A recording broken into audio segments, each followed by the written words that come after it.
Olá a todos. Eu agradeço aos organizadores do Congresso Online de Urgência e Emergência. Coube a mim falar para vocês a respeito de traumatismo crânioencefálico. Meu nome é Caroline Bittencourt, sou neurocirurgiã especialista em neurocirurgia funcional. Então, a primeira coisa que a gente faz é definir o que é um traumatismo crânioencefálico, sendo que é todo aquele trauma em que há aplicação de energia cinética sobre a região do crânioencefálica.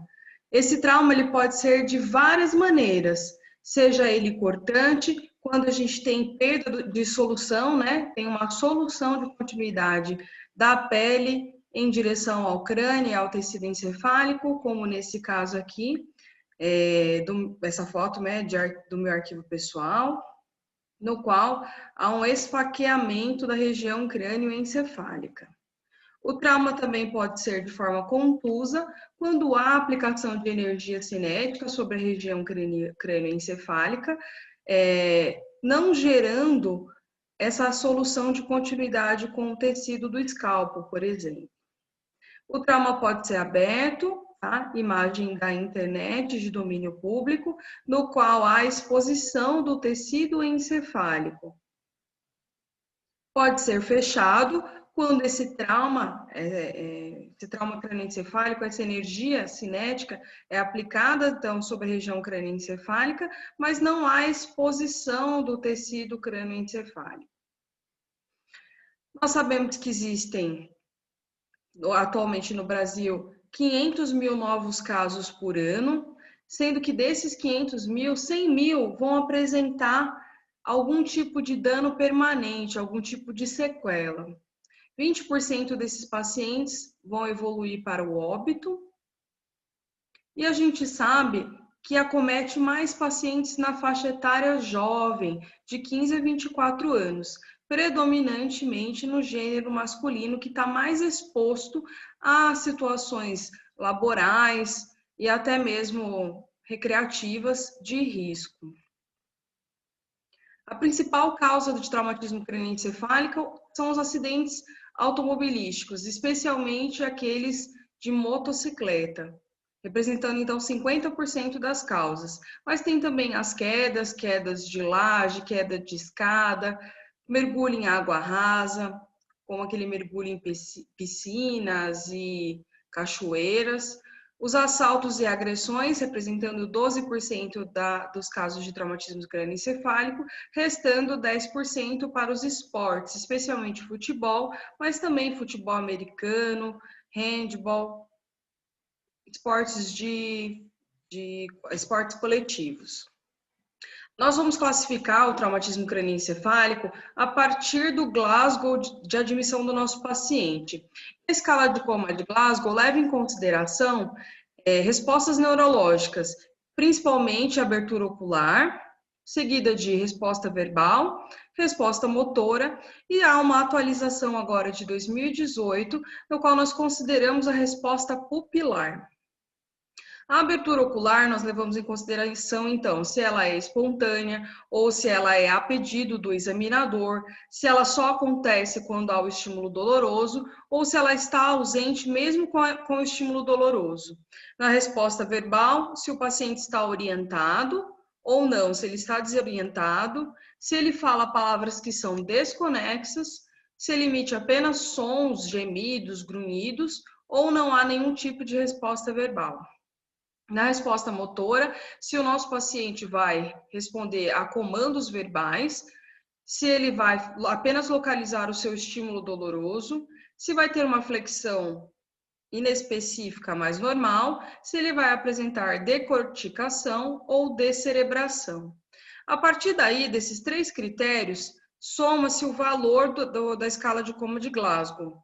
E aí nós vamos avaliar a resposta pupilar. Se ela é normal, preservada em ambos os olhos, nós não tiramos nenhum ponto dessa nossa classificação inicial.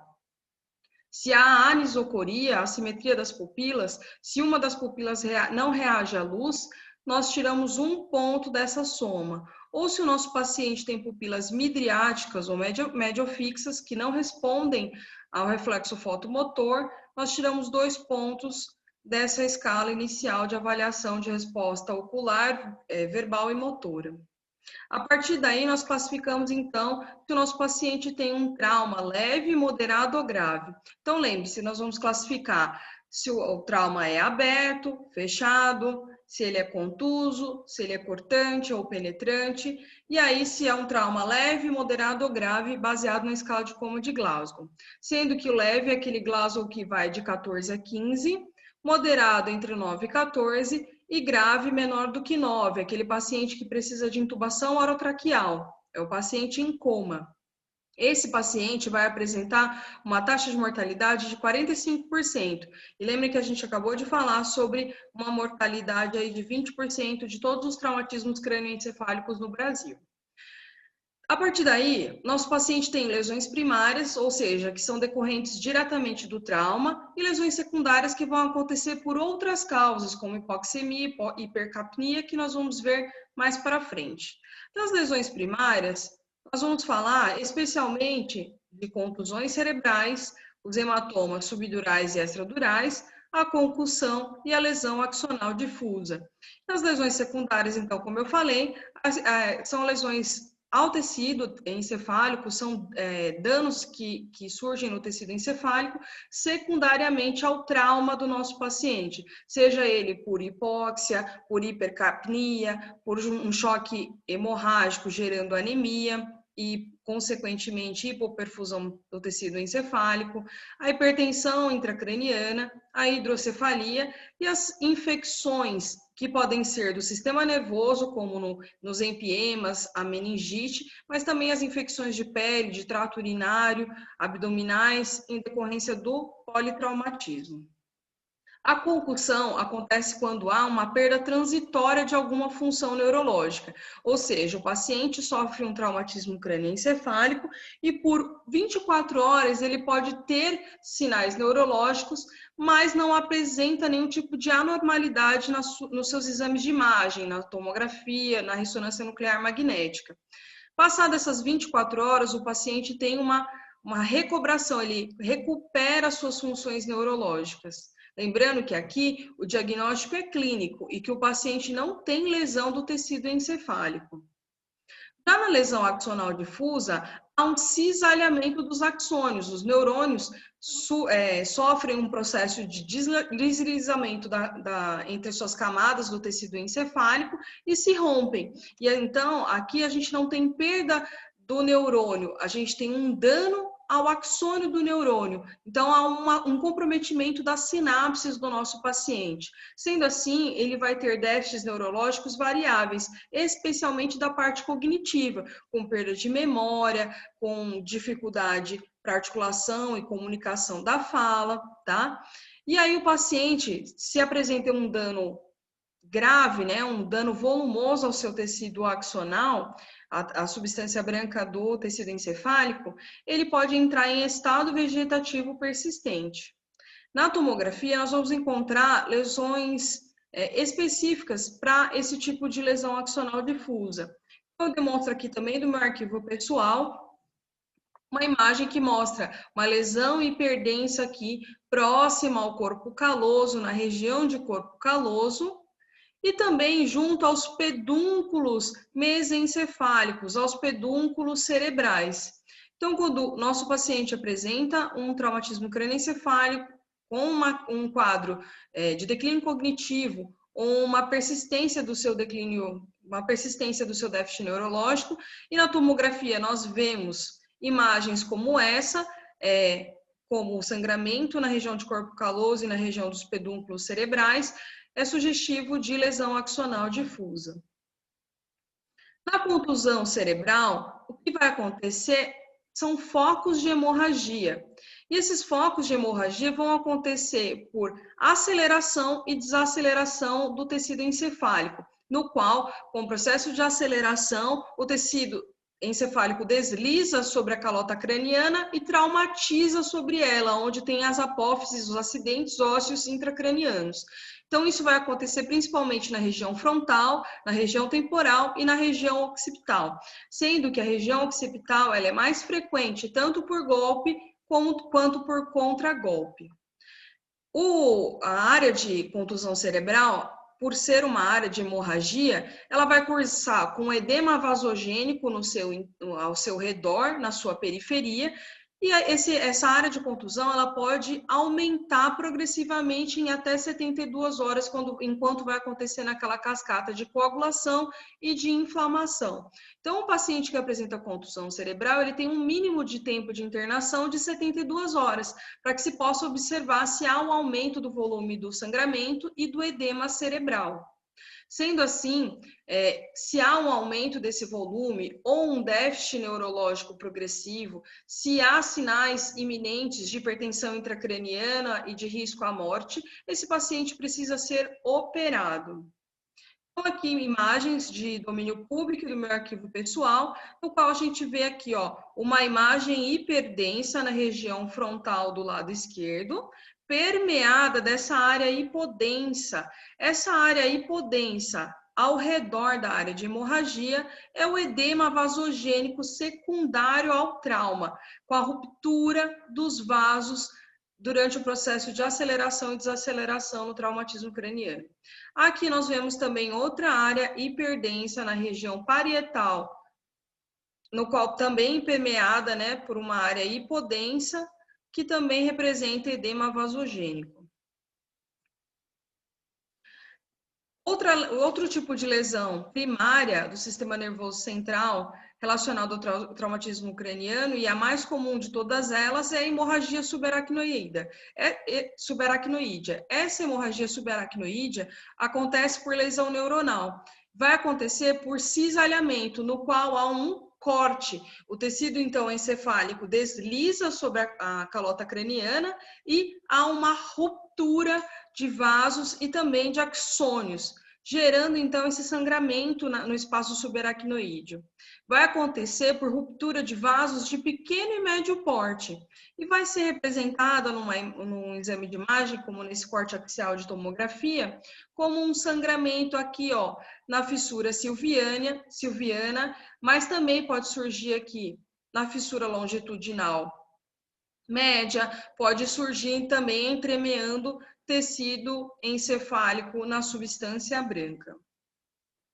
Outro tipo de lesão primária do sistema nervoso central no traumatismo crânioencefálico é o hematoma subdural agudo, que o próprio nome diz. Hematoma, que é a presença de sangue, subdural, ou seja, no espaço subdural, agudamente no traumatismo craniano.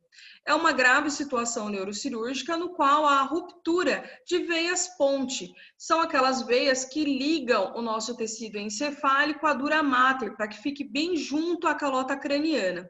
Então, essas veias ponte se rompem com o traumatismo e vão conferir um aspecto de meia-lua na tomografia, como nessas imagens aqui no meu arquivo pessoal, no qual a gente vê aqui, ó, uma grande área com aspecto de meia-lua na região fronto-temporo-parietal esquerda.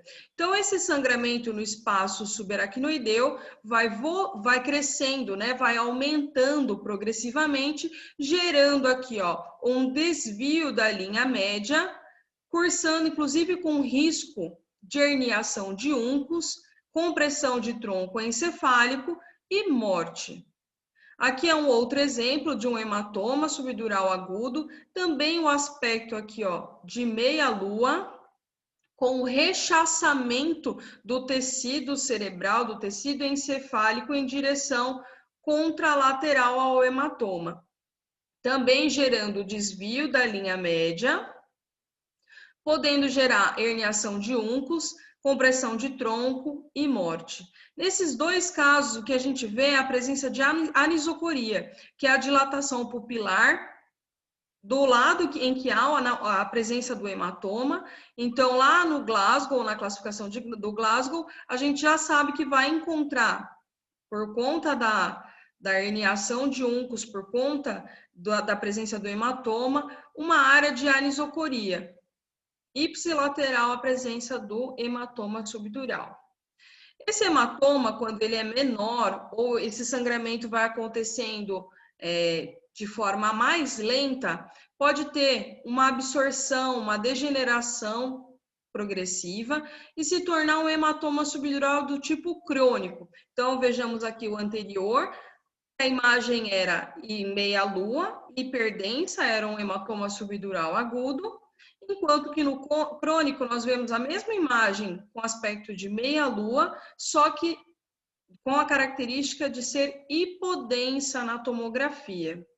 Também pode cursar com aumento do volume, desvio de linha média, compressão de tronco encefálico, gerando sintomas neurológicos mais diversos possíveis. Quando há sintomas neurológicos, esses pacientes com hematoma subdural crônico também precisam ser submetidos à cirurgia. Outra forma de lesão primária do sistema nervoso no traumatismo crânioencefálico é o hematoma extradural. E esse é bastante famoso, porque é aquele paciente que sofre o traumatismo crânioencefálico e apresenta intervalo lúcido. Muitas das vezes chega ao hospital andando ou levado por transeuntes, familiares, lúcido e orientado, e algumas horas depois o paciente evolui para herniação de únculos e até morte, tá? Então, nesse caso do hematoma extradural, o sangramento vai estar no espaço extradural, ou seja, para fora da dura mater, no espaço virtual que existe entre a dura mater e a calota craniana. Nesse caso, nós vamos ter o sangramento, a ruptura, né, da artéria meningea média. Se é artéria, o sangramento é de grande volume. Sendo assim, quando acontece esse tipo de hematoma, é uma urgência, representa uma urgência, uma emergência médica. Tá? Diferente do hematoma subdural, agudo e crônico, a imagem aqui no hematoma extradural vai ser de lente biconvexa. Então, lembra que no hematoma subdural era um aspecto de meia-lua. Aqui no hematoma extradural, nós vamos verificar um aspecto de lente biconvexa ou lente de relógio. E o que a gente vê é o hematoma, lesão hiperdensa, comprimindo o tecido encefálico. Nesse caso, há um pequeno desvio da linha média, enquanto que nesse segundo caso que nós vemos é que o hematoma é bastante volumoso e que ele causa um grande desvio de linha média. Em ambos os casos, nós também podemos evidenciar a anisocoria, aquela alteração pupilar que a gente já teria verificado durante a avaliação da escala de coma de Glasgow. Também essa anisocoria vai ser com dilatação, ou seja, a pupila que não vai estar fotorreagente, é aquela do mesmo lado que nós temos o hematoma. Já o brain swelling é quando acontece um edema cerebral difuso. Em geral, o brain swelling acontece por um quadro hipóxico isquêmico, ou seja, o doente entrou em estado de coma durante o trauma e não conseguiu ventilar de forma normal, ou tem, por exemplo, um pneumotórax hipertensivo e está tendo hipoventilação, apresentou uma parada cardiorrespiratória durante o politrauma, aquele doente que está apresentando um choque, por exemplo, hemorrágico, então há uma hipoperfusão geral, inclusive do tecido encefálico, cursando com um edema cerebral difuso. Esse edema vai levar a aumento dos conteúdos da calota craniana e, por isso, leva à hipertensão intracraniana. Esse edema ele pode ser vasogênico, quando a gente tem um aumento da permeabilidade vascular secundária ao trauma, ou citotóxico, quando há dano do tecido encefálico, especialmente dos astrócitos, que é uma célula da glia. Aqui também imagens do meu arquivo pessoal. E vocês podem observar aqui um apagamento de sulcos e giros, inclusive com apagamento aqui, ó, da cisterna mesencefálica. Outra imagem da internet de domínio público, que nós também observamos um apagamento da diferenciação córtico-subcortical. É uma condição altamente mórbida, que pode gerar risco de morte em poucas horas. Quero alertar também para sinais de fratura de base de crânio. Então, no politrauma, o paciente que tem especificamente um trauma direto sobre a face ou um politraumatismo, ele pode ter fratura de sua base de crânio. E os sinais que nós vamos observar na prática clínica é o sinal do guaxinim, no qual a gente tem um hematoma periorbitário, e o sinal de Battle, que há um hematoma na região retroauricular. E por que a importância desses sinais? Porque quando há fratura de base de crânio, esse paciente não pode ser sondado pelo nariz. Caso contrário, essa sonda pode perfurar o tecido encefálico, ela pode seguir um trajeto da região da base do crânio em direção ao tecido cerebral. Então, na emergência, o que precisa se fazer é detectar aqueles pacientes que têm maior risco de ter morte e morbidade. A partir daí, levá-los para a UTI. Um paciente que tem um traumatismo crânioencefálico, Glasgow 13 ou menos, ou seja, um traumatismo craniano considerado de moderado a grave, ele precisa ser tratado numa unidade de terapia intensiva, para que assim a equipe multidisciplinar possa atuar de forma a aumentar as chances de sobrevida e a um menor comprometimento das capacidades neurológicas do paciente. Sendo assim, é preciso controlar a respiração, a glicemia, a pressão arterial média, o risco de infecções, a pressão intracraniana e também fazer o controle pós-operatório daqueles pacientes que precisaram passar por um procedimento neurocirúrgico. Sendo que no controle ventilatório, nós precisamos tratar baseado em gasometria arterial, ou seja, antigamente se falava que todo paciente com traumatismo craniano precisava ser hiperventilado. Hoje já se sabe que não. Baseado então na gasometria arterial, nós visamos manter uma pressão arterial de O2 acima de 70 e abaixo de 150, para que ele não faça nem hipoxemia, nem hiperoxemia, tá? Uma PaCO2 superior a 35 e inferior a 45, ou seja, dentro da normalidade, para que esse paciente não fique nem num estado acidótico, nem alcalótico. E uma saturação acima de 90%. Então, os critérios são baseados em gasometria arterial e na saturação da oximetria. Com relação ao edema cerebral, que nós já vimos que ele é possível na lesão axonal difusa, na contusão cerebral, nos hematomas, no brain swelling, ele pode ser feito guiado também lá pela parte ventilatória, mas também de forma medicamentosa, com manitol 20%, ou com diurético de alças como a furosemida, com a solução salina hipertônica, que é o que está mais em voga hoje, principalmente para a manutenção do tecido cerebral com menor risco de edema rebote do tecido encefálico. A hiperventilação que a gente acabou de falar, visando a prevenção da alcalose. Manter o nosso paciente com a cabeceira elevada para que ele tenha um melhor retorno venoso, uma melhor drenagem venosa cerebral. Sedação para que esse doente tenha uma redução do metabolismo encefálico, e essa sedação ela pode ser feita com midazolam, com propofol e até mesmo com barbitúricos. E também hoje bastante em voga, bastante em discussão, o papel da hipotermia, justamente causando levando a um menor metabolismo encefálico e dessa forma diminuindo os riscos de edema cerebral. Quando o controle de edema cerebral é importante, ele é necessário que se chame um neurocirurgião, porque é ele que vai monitorizar através de monitores de pique, clinicamente, e observando a necessidade de abordagem cirúrgica desse paciente. Das monitorizações, nós utilizamos a medida de pressão arterial não invasiva, ou seja, com manguito, ou invasiva, diretamente com a PAI. A temperatura axilar, porque o paciente não pode ter hipertermia ou febre, caso contrário, ele vai ter um aumento de seu metabolismo cerebral. E a hipotermia como no papel de redutor do edema cerebral. A oximetria de pulso, que nós acabamos de discutir, visando prevenção de lesões secundárias do tecido encefálico. A medida de saturação venosa jugular, sendo que quando ela é menor do que 55 mmHg, indica que o tecido encefálico está sofrendo isquemia. através de monitores de PIC, que são instalados por neurocirurgiões, no qual a gente visa uma pressão intracraniana variando entre 5 e 20. Caso o nosso paciente tenha uma pressão intracraniana maior que 20, ele também precisa passar por intervenções medicamentosas, como a gente falou agora há pouco, com manitol, solução salina hipertônica, diurético de alça, que seja, e até mesmo a craniectomias descompressivas. O Doppler transcraniano também vai ter o papel de avaliar a perfusão do tecido encefálico.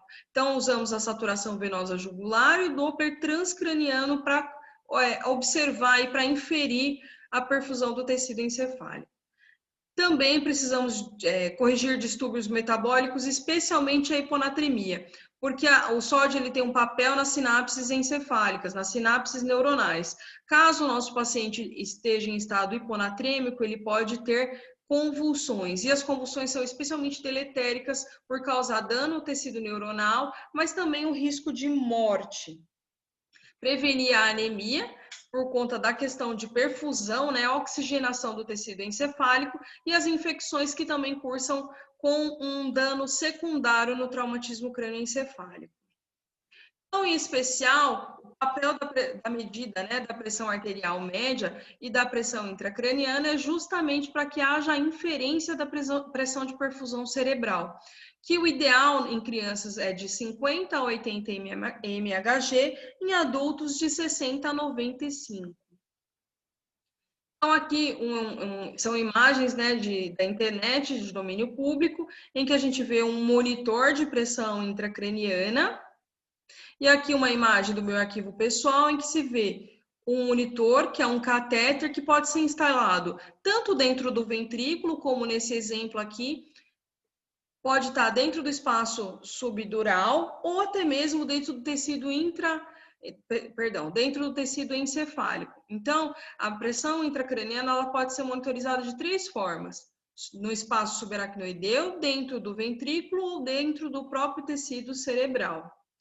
A vantagem do monitor dentro do ventrículo é que, caso o nosso paciente tenha um aumento da pressão intracraniana, nós podemos abrir o sistema, drenar o líquor para que diminua o conteúdo ali dentro da calota craniana e dessa forma diminua a pressão intracraniana, melhorando a perfusão do nosso tecido cerebral.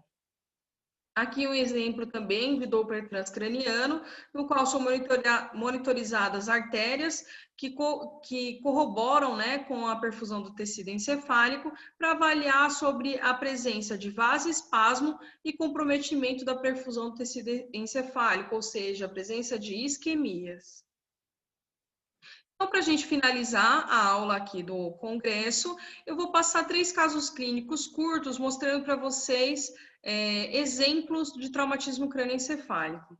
Então, no primeiro, nós temos uma criança de 3 anos, trazida ao pronto-socorro infantil pelos pais, com um relato de queda no escorregador da escola. No momento do trauma, ela teve perda de consciência. Anteriormente, ela era rígida, com vacinação em dia e não tinha internações prévias. No momento da admissão, ela estava a Glasgow 15, ativa e reativa, sem déficits neurológicos, sem ferimentos corto-contusos. Até aqui, um paciente com traumatismo craniano leve, porque lembra, nós classificamos a partir do Glasgow. Ela teve, no momento da queda, uma perda de consciência. Então, no máximo que nós pensaríamos aqui seria na concussão, né, no qual a gente tem aquela perda transitória de funções neurológicas. Porém, durante a avaliação, foi observada uma leve depressão na região parietal à esquerda. Por essa depressão na região parietal esquerda, essa criança foi submetida a um exame de imagem. E o que nós vemos aqui é um afundamento na região parietal. Esse afundamento na reconstrução 3D, nós pudemos identificar aqui, ó, o que nós chamamos de fratura em ping-pong. E as fraturas em ping-pong na criança precisam ser abordadas, caso contrário, a criança pode ter uma fratura em crescimento, evoluindo com deformidade do crânio, com fístulas licóricas e até mesmo comprometimento neurológico e convulsões. Essa criança foi submetida aqui, ó, à exposição da área de fratura, foi submetida a uma craniotomia com a retirada dessa área de fratura, substituído esse tecido, foi feita uma cranioplastia, com um material de metacrilato para que ela pudesse ter um crescimento crânioencefálico normal. Então, veja, por mais que, baseado no Glasgow, nossa criança tivesse um traumatismo craniano leve, que baseado no quadro inicial da criança, o que a gente suspeitaria era de concussão, o exame físico, o exame neurológico, eles são superiores. Então, a clínica sempre é soberana. Ao examinar o nosso paciente, foi visto, então, esse afundamento. Por esse motivo, o nosso paciente foi submetido a um exame de imagem e identificado uma lesão que necessitava de abordagem neurocirúrgica. No outro caso, o nosso paciente homem, de 59 anos, admitido no serviço de emergência pelo SAMU, havia tido uma briga e sofrido uma agressão. Chegou no pronto-socorro com sinais vitais normais, mas apresentava uma afasia, ou seja, ele tinha um déficit neurológico para fala. Tinha uma paresia do lado direito do corpo e não tinha outras anormalidades, previamente hipertenso e tabagista.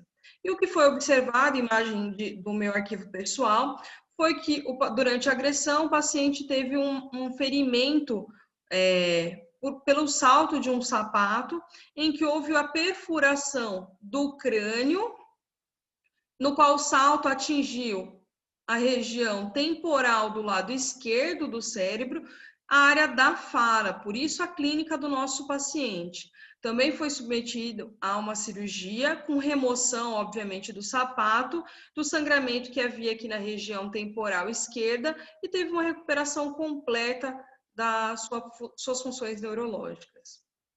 Último caso, paciente de 85 anos, trazido ao pronto-socorro pelos filhos, com relato de ter apresentado confusão mental e fraqueza do lado esquerdo do corpo.